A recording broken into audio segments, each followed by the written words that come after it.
As I work on the end of an upcoming story arc, Remara and the Tiny Man, I wanted to take a moment and trace the history of this particular segment.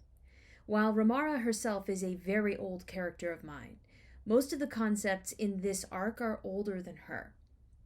Roughly 15 years ago, I saw this piece of art on DeviantArt. A young woman in village peasant-type clothes stands in a darkened wood room. Tiny bloody handprints stain the floor, walls, and her apron. She looks terrified.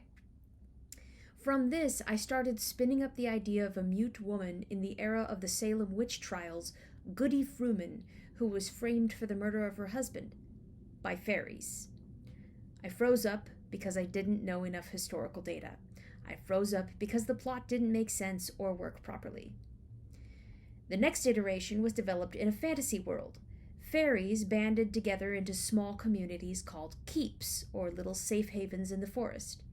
These keeps were each guarded by an anthropomorphic embodiment of their community spirit, a guardian.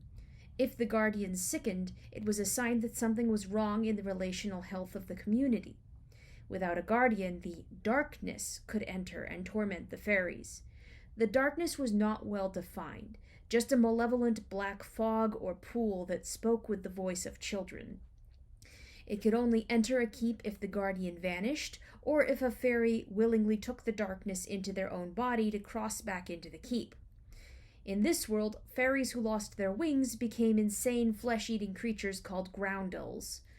Fairy wings were different based on which seasons of the year they were born into: spring petals, summer leaves, autumn leaves, and winter fanned-out ice spikes.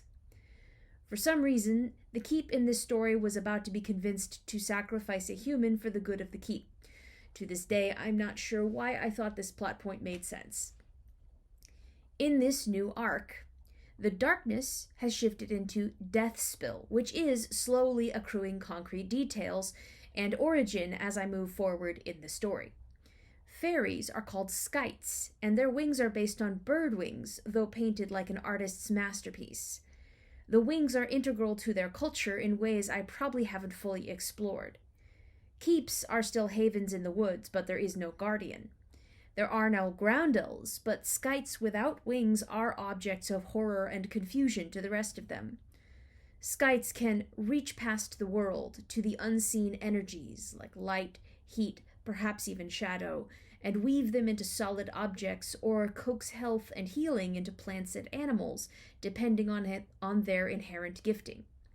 Skytes are found as eggs, but no one, not even the Skytes, knows where the eggs came from, as they do not procreate.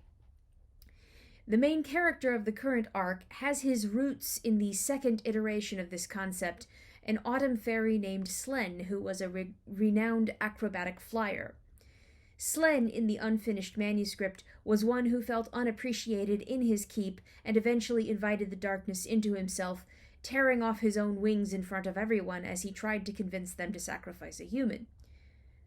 I've kept some parts of his concept, but many, many things have changed. I also may have pictured the character Arthur from Mystery Skulls animated while writing him to get a better handle on his early story personality. The current iteration is a character I've come to treasure. I hope to introduce you to Arc Wild Speech and the new Keep soon. No humans were sacrificed in the making of this tale.